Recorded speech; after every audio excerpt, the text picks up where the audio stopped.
training, media briefing on the outcomes of the engagements by the Minister, the chairpersons and CEOs of our SETAs. Joining me is the Minister of Higher Education, Science and Innovation, who will be giving us the statement. And we also have the Deputy Minister, Mr. Putimanamela, and the Director General, Dr. Nkosinathi Sishi. In our midst again, we have the chairpersons and CEOs of our SETAs. They are not all here, but we have about 21 SETAs in our midst.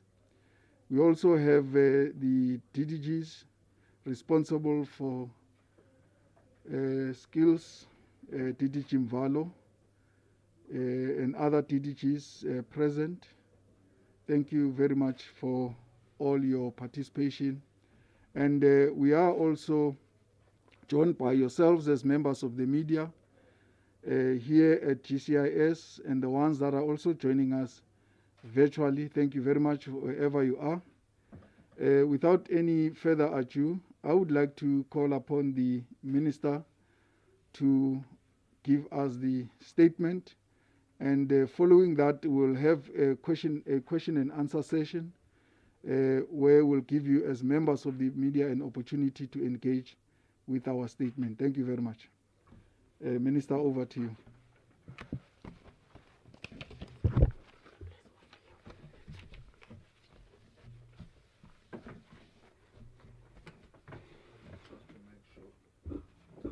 These phones won't make a noise.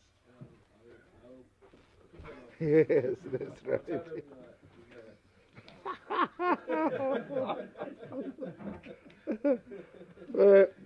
Thank you very much, Program Director,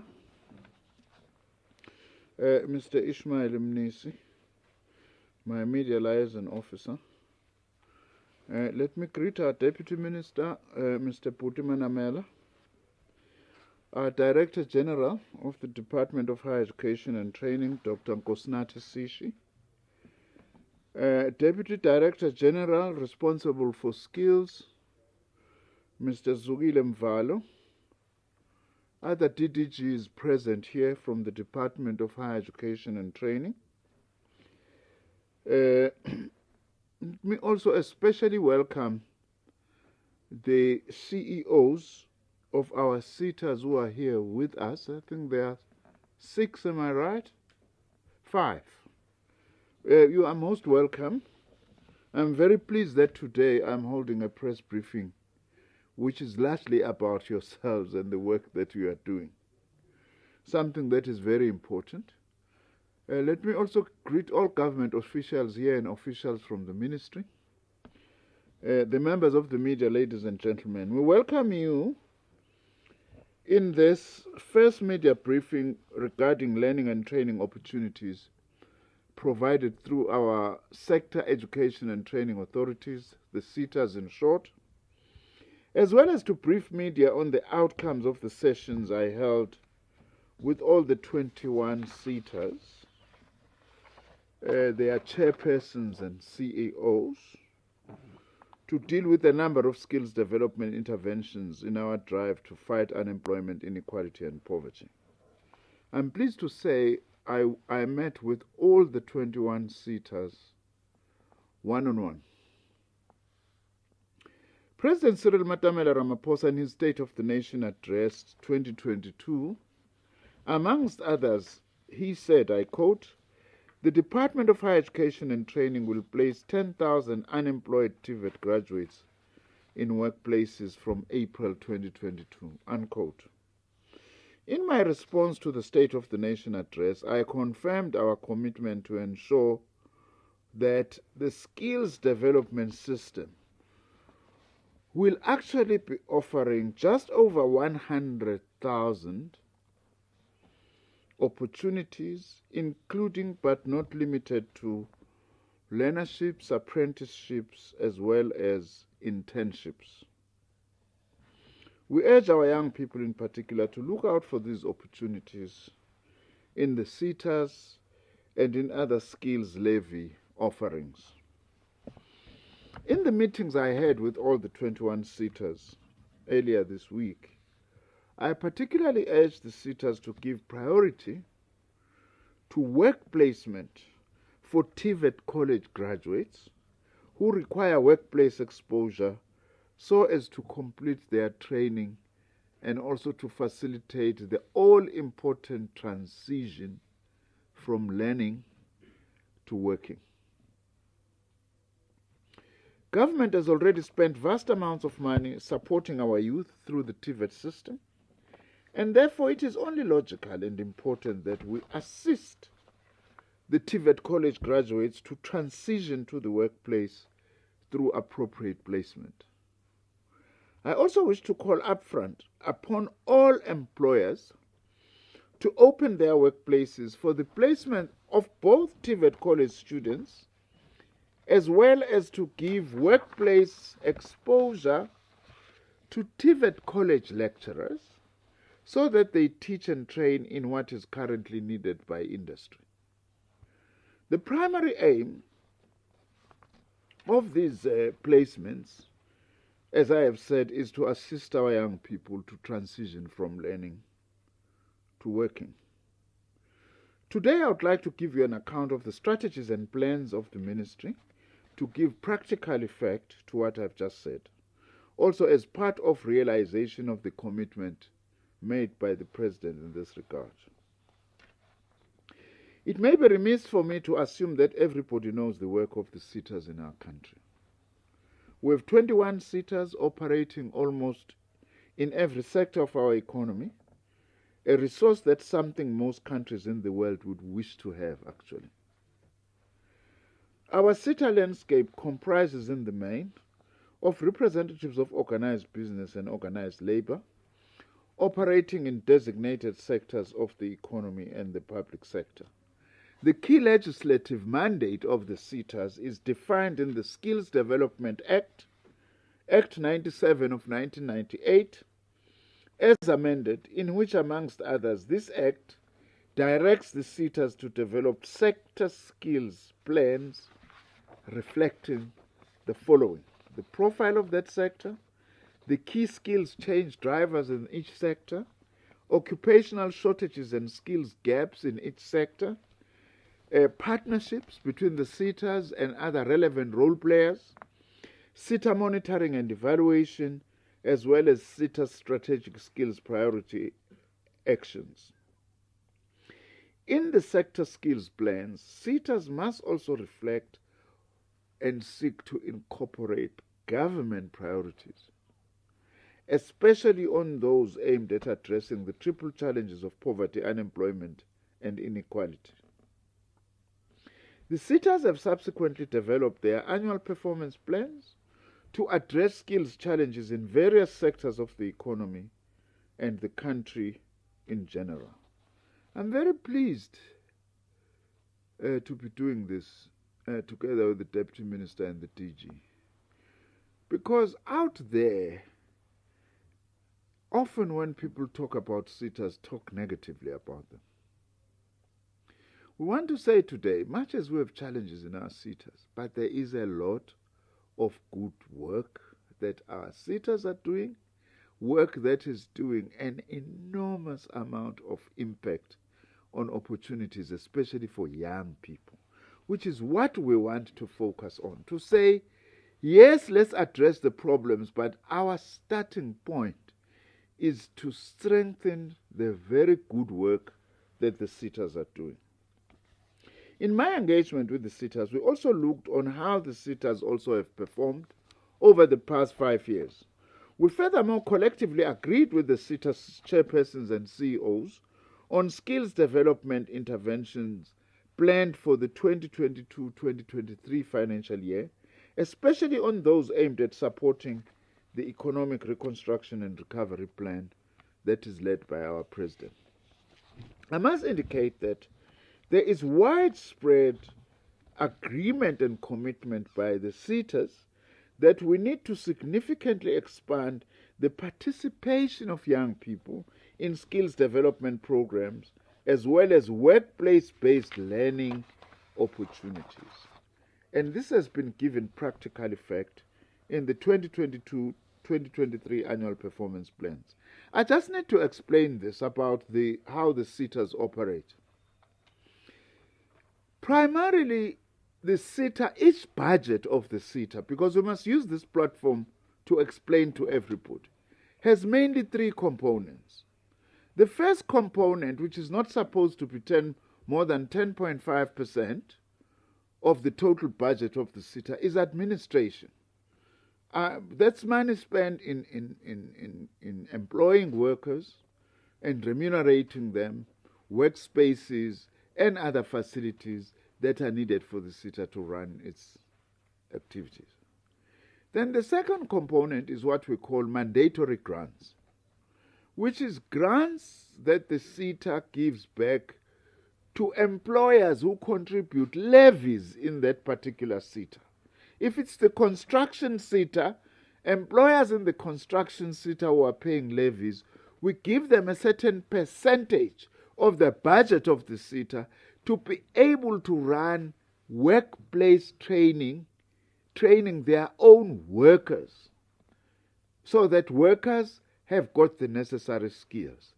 And then the other percentage, which for now has been the larger percentage, is discretionary grants. In other words, a grant that is given by the SETAs to train according to other priorities for skills development in that SETA. Usually then, it's from these discretionary grants that we target unemployed youth, which we have prioritized as government to say, use some of this to train unemployed youth so that those young people are able to either access employment opportunities or are able to start their own small business initiatives. The reason why this time around we are paying more attention to unemployed TVET college graduates is because of the unemployed graduates. TVET college graduates are the single largest in numbers. Because university graduates, yes, they are unemployed, but unemployment percentage of university graduates often is not more than 6% at any one time. At the moment, it's about 12% because of the impact of COVID-19. But unemployment of TVET college graduates is much, much higher than that. In fact, higher than even 50%. Now, we can't do that with young people that we have already invested in as government by paying for them to go through their TVET college education. We therefore must target them to be given the necessary experience in the workplace so that they can transition to becoming employed. And by the way, many of them can start their own initiatives, because amongst these unemployed TVET college graduates are those who have been trained as electricians, as plumbers, as welders, as riggers. And if you empower those to be able to get their artisan certificates, they are able to start their own activities. By the way, I must say this. I know that I may anger DM a lot of soccer fans. Usually our soccer fans use this thing. If they are unhappy about a coach, they call him a plumber. You know? I won't mention the team in particular which is saying that now. Say, no, take away this plumber. Don't use that. Plumbers are very important. They are very useful. Many of them are earning more than medical doctors, by the way. Because a plumber here in Gauteng, I'm told, doesn't go out for a call at less than 750 rands before calculating what is wrong with your plumbing system. So please, especially the supporters of big teams, soccer teams, if you are unhappy, don't call your coaches plumbers. Plumbers are very, very important artisans. I can see them. They know ukuthi ngikhuluma ngani. Now, I had to explain this because our skills and training interventions, in addition, also seek to support and strengthen the district development model which aims to improve provision of services and socio-economic development in each of our 44 districts and metros. Ladies and gentlemen, we note the unacceptable high numbers of young South Africans, especially those between the ages of 15 and 24, who are unemployed, and this stands at a staggering 66.5%. Obviously, if you start at 15, some of them are still at school and at university. But if you then bring it down to those who are not in education, not in employment, not in any training of our young people, it's actually 3.4 million. So these initiatives are aiming partly then to tackle this huge challenge that we have systematically. As the Department of Higher Education and Training, we have therefore increased our targets for workplace-based learning for the financial year commencing on the 1st of April next month, 2022. And our target for these learning and training opportunities is specifically, to be specific, 107,000. In addition to this 107,000, though, because this is not all, in addition to the 107,000 of workplace-based opportunities, for the financial year, we are also, 2022-2023, we are also targeting 20,500 opportunities for apprentices, 22,500 for artisanal trades, 31,300 for those completing learnerships, and 148,000 for learners entering into various other skills development programs, such as digital skills, crop production, and plant production. I must say, Ishmael, that in Facebook I have joined a very important page called The World of Artisan. I encourage everybody to join that. I am actually very impressed how recently qualified artisans post themselves with their certificates saying, "At last I am a plumber. At last I am an electrician."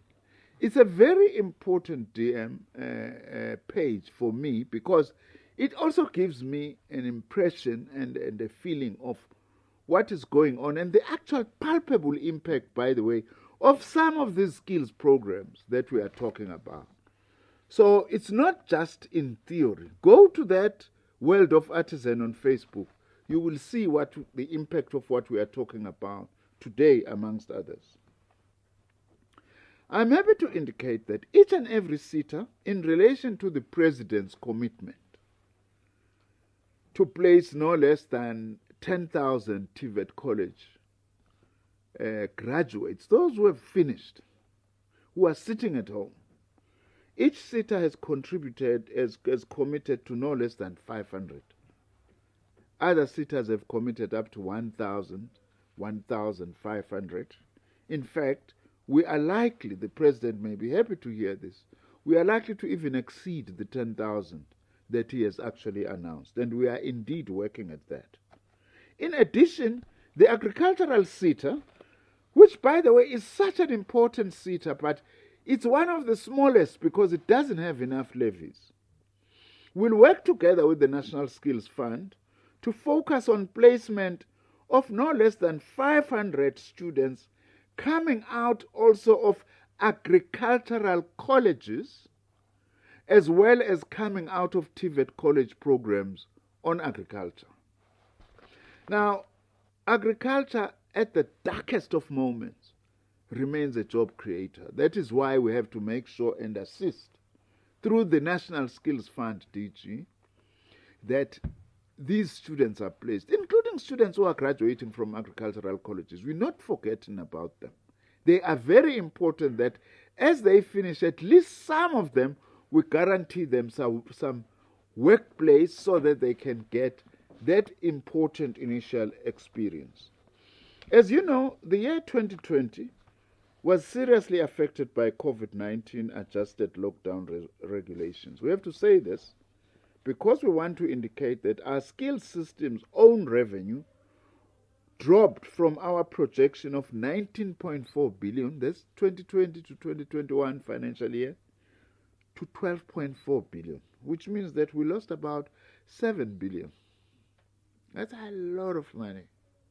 Because there was a skills levy holiday where the SETAs, because of economic pressures, were not collecting money from the employers. However, our SETA system still remains resilient. Despite these challenges, we will nevertheless prioritize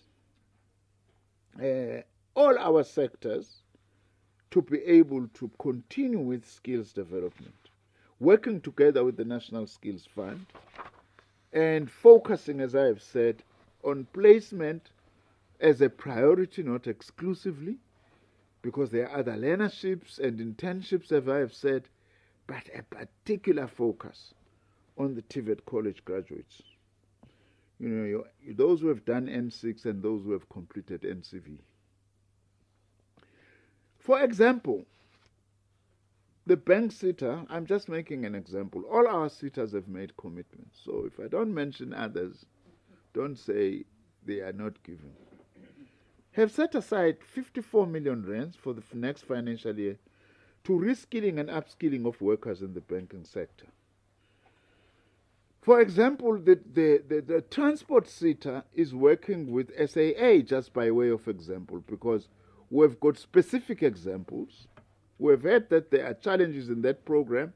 I have instructed the transport SETA to say, go and sort out those problems so that the workers who have been retrenched can at least be retrained or retooled to be placed somewhere else in the aviation industry and related industries.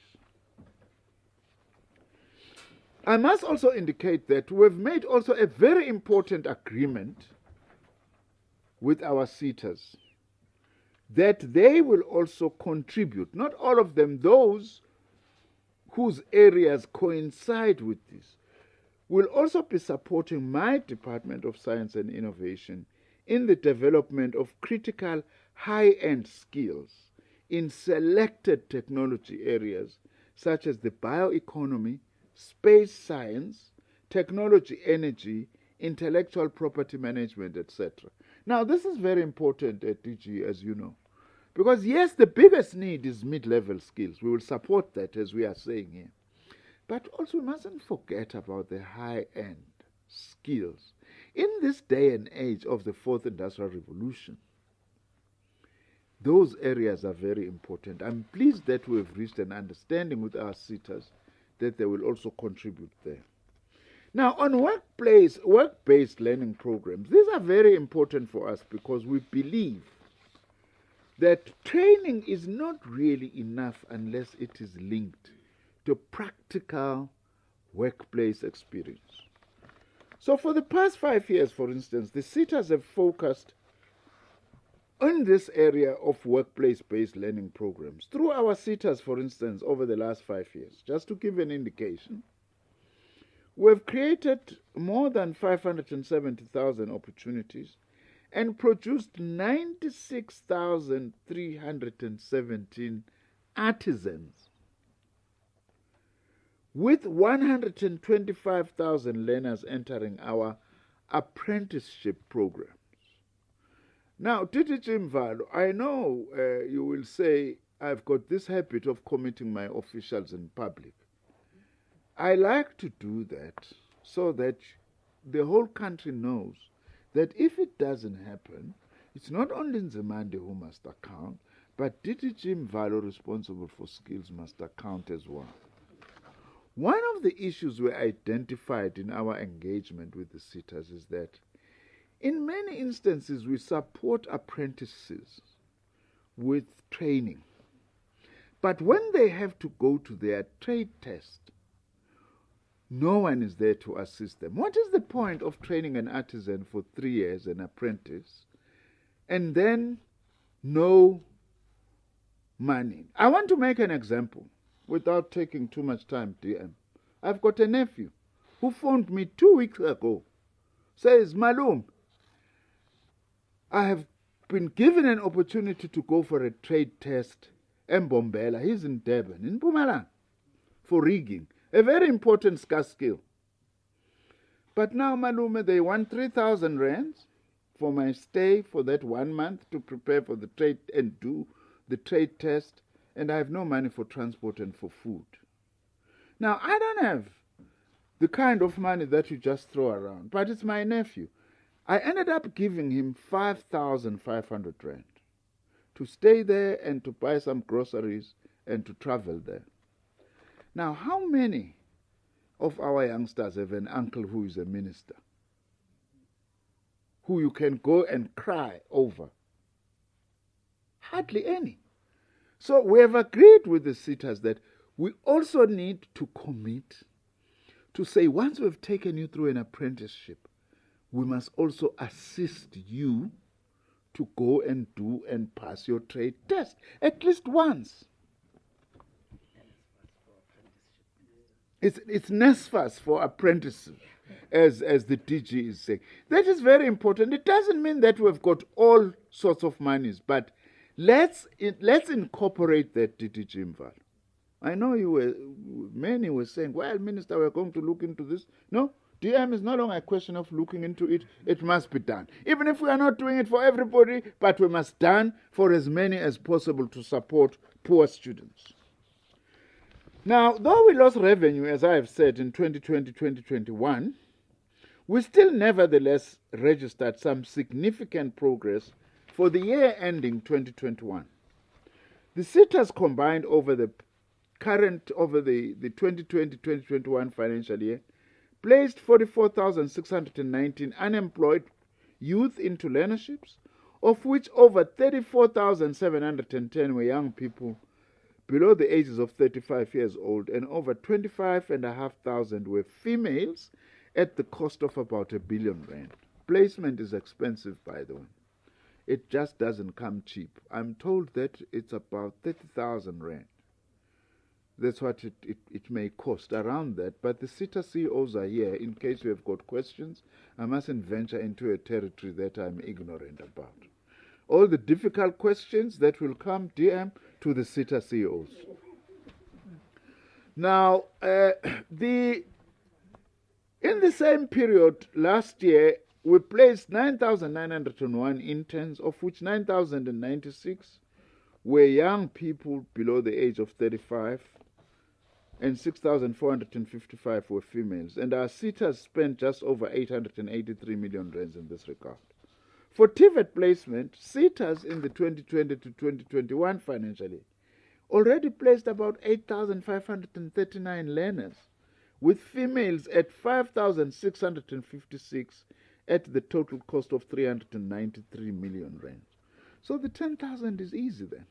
If already 2020, 2021, you did 8,539, in fact, we must just surprise the president. Let's go way beyond this 10,000 that the president wants to actually place the 10,000. By the way, I must say this program of placement of unemployed TVET graduates, it's something that we want to escalate as we go forward. For the university placement, which also the SETAs are involved in, they placed in the 2020-2021 5,183 learners in workplaces at the value of 300 million. These are usually your diploma students who require the final year as workplace. But it's not only them. We've also placed other graduates in various other work exposure arrangements. Now, what is interesting also is that various SETAs have shared some of their what we call tracer studies. In other words, they follow those that they have placed for training as to what happens after they have finished training. This gives very interesting and important information. That on average, where learners were supported with bursaries, by the way, post their qualification, the job absorption rate is at about 61% after they've finished their degrees, having been given a bursary. That's very positive because it means this helps to facilitate this transition from learning to working. I'm made aware of, for instance, that also some other important results were done just taking the Education, Training and Development Practices SETA, the ETDP SETA, by example, that their bursary intervention led to those who qualified at universities to get 95% of them to get employed.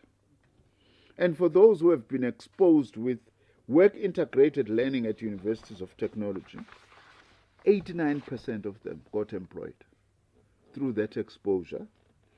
And learnerships, 83% of those who had learnerships got employed. And from TVET colleges, those who had some work integrated learning experience supported by the ETDP SETA, 74% of them got employed, and internships it was 63%. In other words, as the department ourselves, we have conducted our own tracer studies and find that 79% of the artisans that we produced got employed after the training that involves work placement. And artisans produced include those urgently needed in the implementation of the Economic Reconstruction and Recovery Plan. Approximately 80% of those who passed their trade test to become artisans during the period that ended from 2020 April to 31st March 2021 were young people under 35 years of age. What is more impressive is to see that on the top 10 trades where young people were found to be competent, the top 10 where they just get zapped, taken like that, it's electrical, it's mechanical fitter, it's diesel mechanic, it's plumber, it's millwright, it's welders, it's boiler makers, it's automotive mechanic, it's fitters and turning, and riggers that I'm supporting my nephew to go and do. So if he passes his trade test, not only would my 5,500 rand done its job, but also it will be making him to be amongst the scarce skills that we need.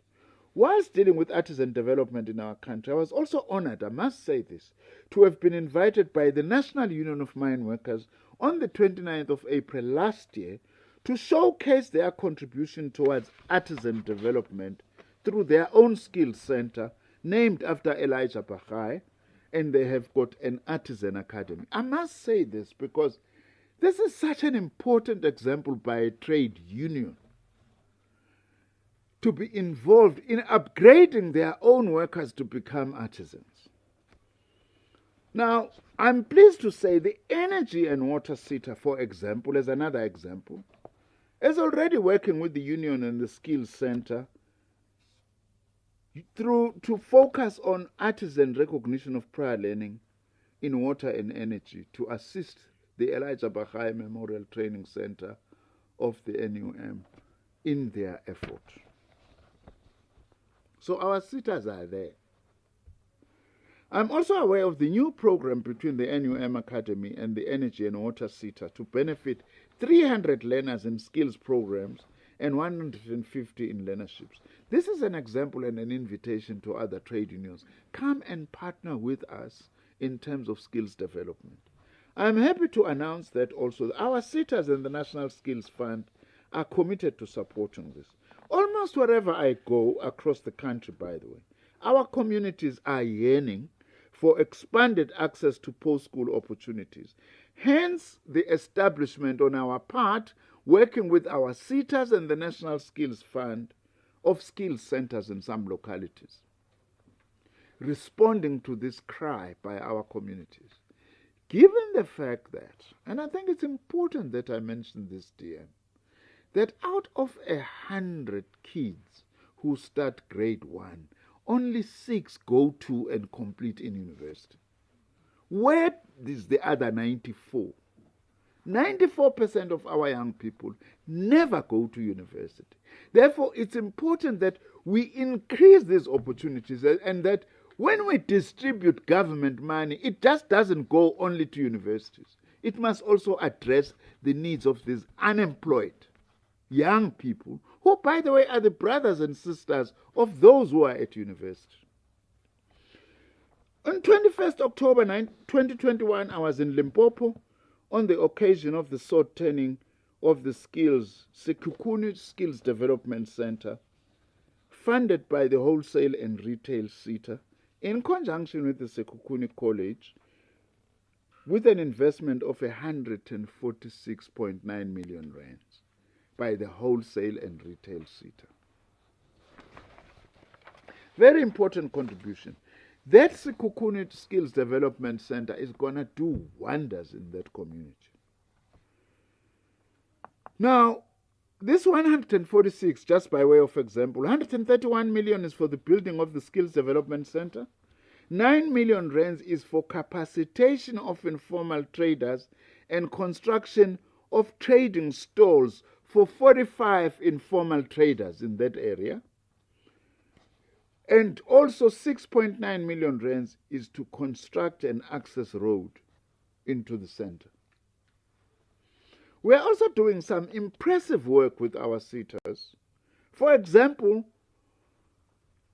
the Fiber Processing and Manufacturing SETA has a skills center at Ndaleni in Richmond in KZN in collaboration with the Mgungundlovu TVET College to offer, amongst others, occupational qualifications such as garment construction, furniture making, information technology, with free Wi-Fi for students. They are lucky, those students. The Shoemaking Center of Excellence and the newly established Innovation Hub.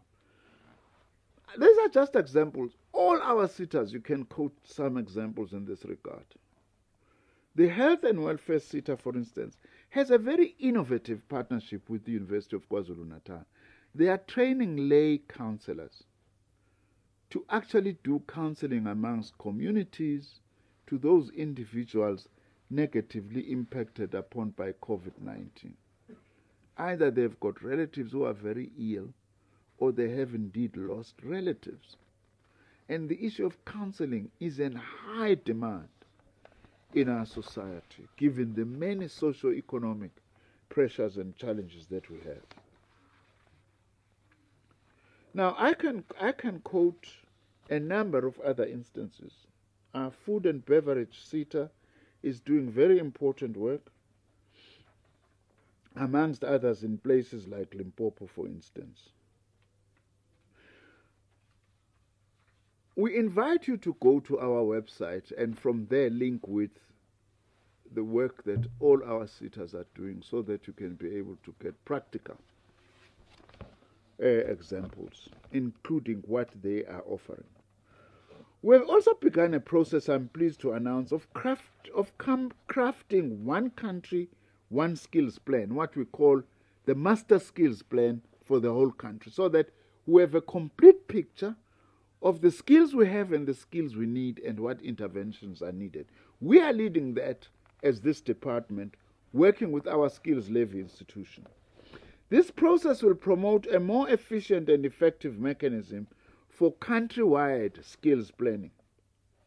The Master Skills Plan will draw on the information available in existing plans, such as the National Skills Development Plan, our Human Resources Development Strategy, our Economic Reconstruction and Recovery Plan, and from our National Plan for Post-School Education and Training, as well as the SETA sector skills plans themselves, as well as government's master economic sector plans, as well as also sourcing this information for a master skills plan from the national, provincial, and local government skills plans.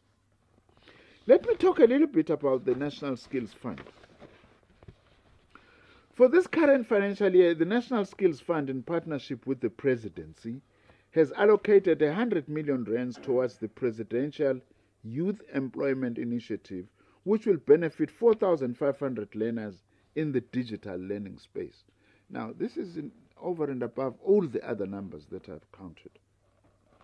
The National Skills Fund has committed also 200 million rands to employment creation initiative between the Department of Higher Education and Training and the Department of Employment and Labor, through the Unemployment Insurance Fund. This project will benefit more than 5,000 unemployed youth. Now, I want someone to count at the end of these numbers, DT Jimvalo, to tell me roughly where are all these numbers in terms of these skills opportunities, especially for young unemployed South Africans. Quite a number of requests for proposals have also been posted in the media, inviting skills development providers to participate in projects which are targeting worker education and empowerment, and also assisting the community of people living with disabilities. Glad to say I have agreed with all the SETAs that there must be training funds set aside to absorb learners, young people, and other South Africans who are living with disabilities. This is one of our most important priorities. The National Skills Fund has also finalized an important policy to regulate all those skills providers who actually offer their own unsolicited proposals, which we welcome, because we want our skills system to respond to community initiatives, where particular communities may say, this is the kind of training we would like to do. Can you assist us with money? So that we don't only focus on priorities identified by government and the SETAs, but also we respond to priorities identified by communities. And we've been receiving a lot of these proposals, and I'm pleased to say that this current financial year we are going to, 2022-2023, we will be funding in excess of 1.5 billion rands worth of such proposals from communities by the National Skills Fund, in addition to whatever then may be being done by the SETAs. I'm also very pleased to say this, that we are partnering with a number of churches in skills development initiatives. For example, the Catholic Church is partnering with the National Skills Fund through their Tabiso Skills Centers. The Methodist Church is partnering with FPNM SETA in Richmond and Ndaleni in provision of skills to communities. We do further intend to partner with faith-based organizations. I'm committing this to further our skills development agenda, because faith-based organizations represent some of the most organized layers in our society. Hayi amabandla angifuni ukuqamba manga. Ngabe asikho kulesimo esikusona kuba amabandla awekho, ngoba ayasiza isikhathi esiningi ukusiqoqela intsha yethu. Abese futhi elekelela nanokuthi agqugquzele omama ukuthi omama bomthandazo ukuthi basebenze. Siyafuna ukusebenza namabandla ngoba siyawabona ukuthi vele DG azimisele ukusebenza, ngoba into esihlanganisa namabandla thina siwuhulumeni sizonda into eyodwa nje namabandla, indlala asizwani nayo, sifuna ukuyixosha. On community education and training colleges, I want to announce that I will be hosting a national summit on the 8th and 9th of March for the community education and training sector. This will be the first of its kind aimed at engaging with strategic partners on using our community education and learning centers to massify skills programs provision. I want the summit to also identify priorities for dedicated community education and training infrastructure, accreditation of programs, lecturer capacity building, partnerships, as well to strengthen information management systems. Now, I'm highlighting this because all of our SETAs, in my engagement with them, I'm very pleased to say this, they have said that they are going to use part of their discretionary grant to support the offering of some of their programs through the community education and training learning sites. These are the former adult education centers. It's very important that I explain this very briefly. We are transforming our former adult education centers into community education and training learning centers, now focusing more than just those adults who want to continue with their formal education, but to say our communities, yes, they need to continue with their education, those who left school early, but they also need a whole range of other skills, from baking to furniture making, many other skills that are required for people. Let me just highlight some of the concrete cooperation between these former adult education centers and the SETAs. For instance, the agricultural SETA is supporting training in plant production in some of our community colleges. ETDP SETA is offering some of their early childhood development programs as well as capacity building for these lecturers in the community education and training sector, including recognition of prior learning. The Finance and Accounting Services Sector Education and Authority FACET is involved in offering financial literacy and entrepreneurial development with some of our community education and training colleges. Fiber Processing and Manufacturing SETA is also supporting community education and training colleges for clothing manufacturing skills, sewing skills, programs and learnerships, as well as furniture making. Local government SETA, for instance, is also partnering with or supporting our community colleges on environmental practice as well as leadership development. Media Information and Communication Technology sector is doing a lot of work with some of our community education and training learning centers on end-user computing.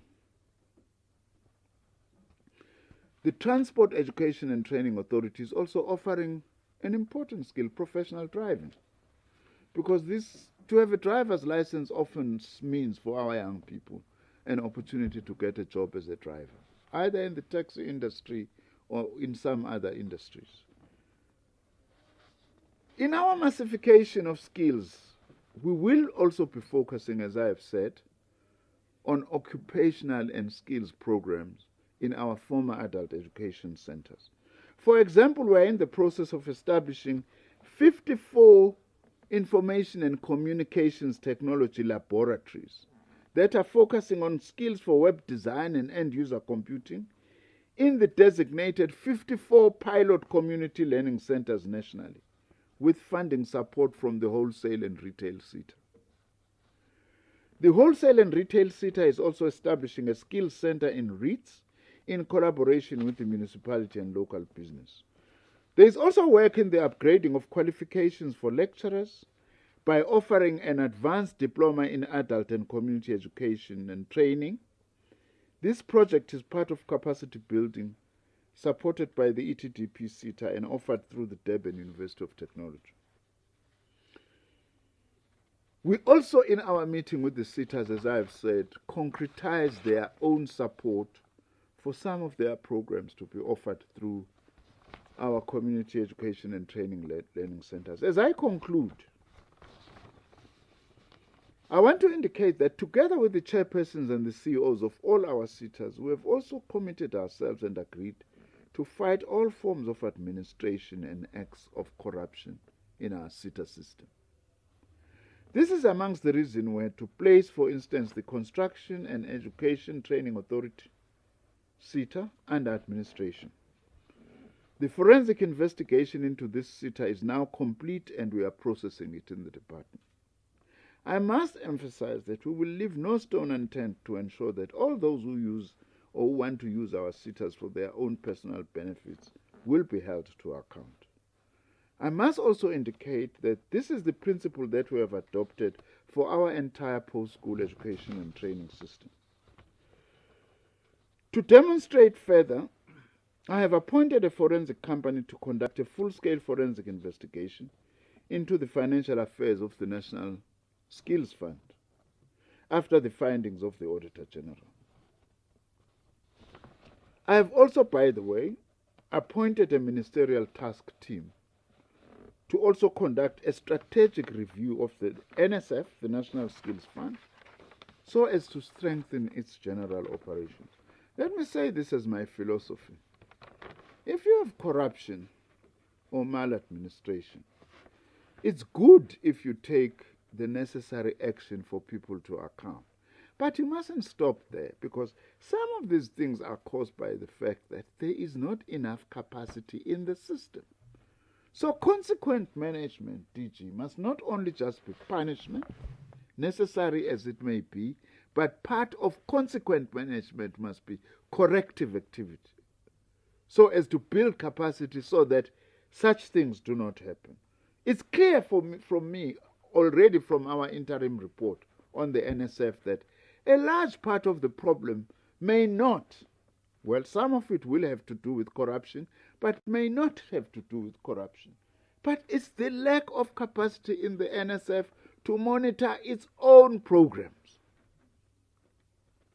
Which, by the way, also means we ourselves as the department, we want to improve our capacity to monitor our SETA system as well as the NSF. As with my agreement with the President, the Department of Higher Education and Training, as well as my other Department of Science and Innovation, we will continue to train, so as to skill our people with a particular focus on youth. The President said to me when I was signing an agreement with you, you know, Nzimande, we shouldn't even be signing this long agreement with you. Your task for me as President that I want you to do is easy. 3 things you must do: train our young people in hundreds of thousands of their numbers in order to facilitate this transition from learning to working. This is what we have been reporting about here today as to what we are doing. We will also continue to establish partnerships, both domestically and internationally, as we are doing with the German government, to improve our capacity to train. For further opportunities offered by our SETAs, I invite all South Africans to interact with our SETAs through their websites and also through our own website of the Department of Higher Education and Training at www.dhet.org.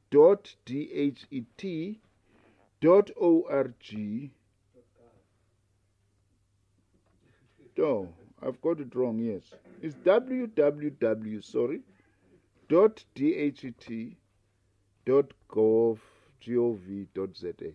Someone wrote org here, Ishmael. I am so backward, I don't even understand the website of my own department.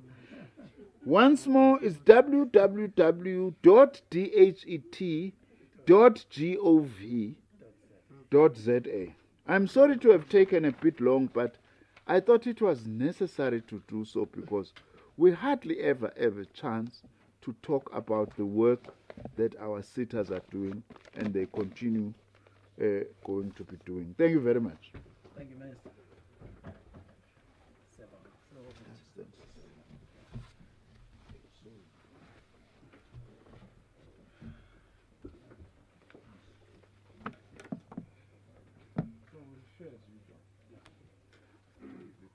Now, thank you very much, Minister, for the detailed statement.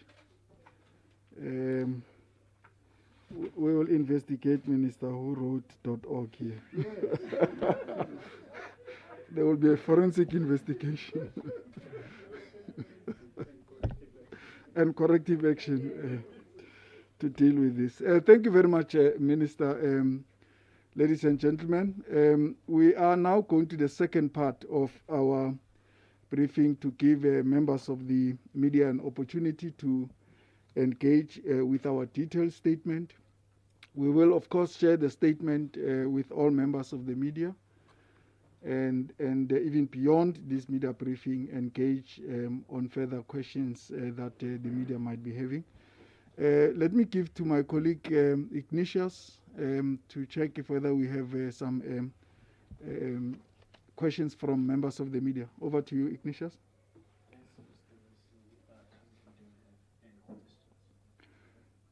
Thank you very much. We do not have questions currently, Minister DG. I think the statement might have been very, very much clear to the members of the media and detailed. And I must emphasize also unique, because we have not released such a detailed statement regarding the work that our SETAs are doing. DM, is there anything that probably you'd want to add? DG? I just want to make one observation. Thank you. DG?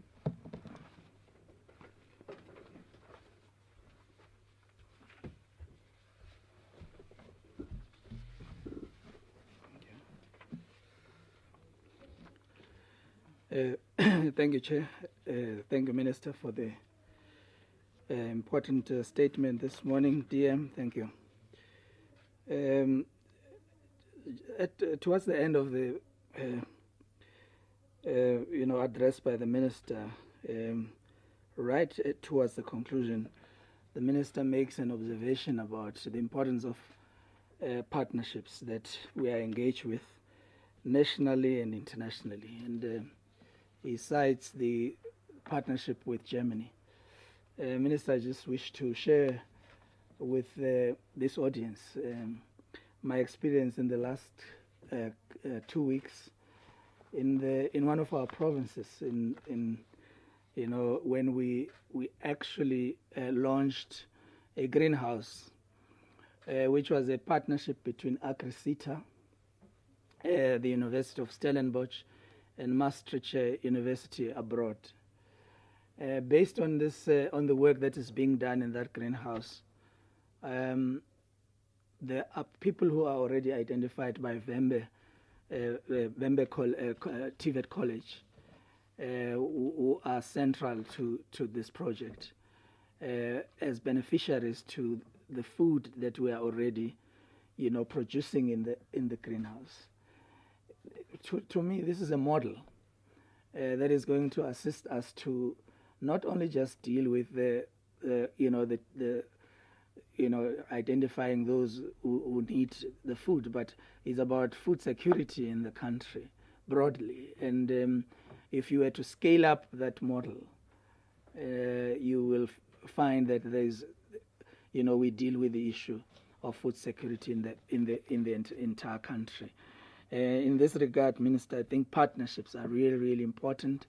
And in the performance agreements that we've agreed that we will report to you, Minister, once we have completed finalization of the performance agreements and social compacts with SETAs and all our partners, we will ensure that our institutions are embedded, in the locality of industries that are based in the vicinity of these institutions.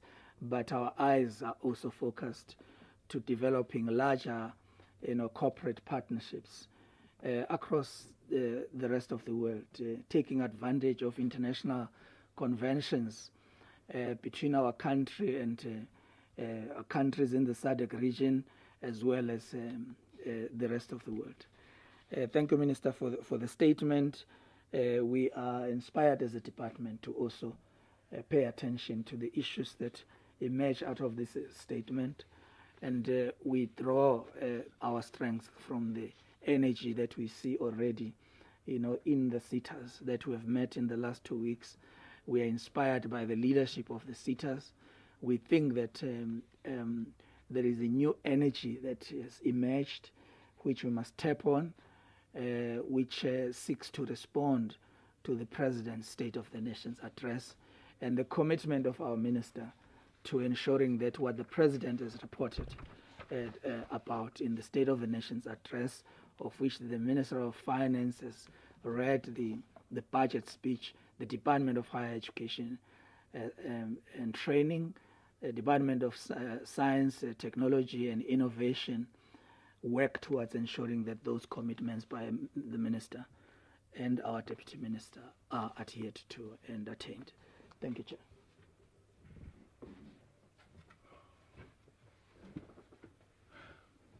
Thank you very much, DG, ladies and gentlemen. Ignatius, are we still not having questions? Thank you very much. This brings us to the end of our media briefing. The statement will be shared through all our social media pages, both of the department and of all our SETAs. Please do engage in those platforms to find more details. Just to repeat, that address is www.dhet.gov.za. Thank you very much. Yes, you better Thank you. Thank you, Minister. No, thanks. Yeah, thanks.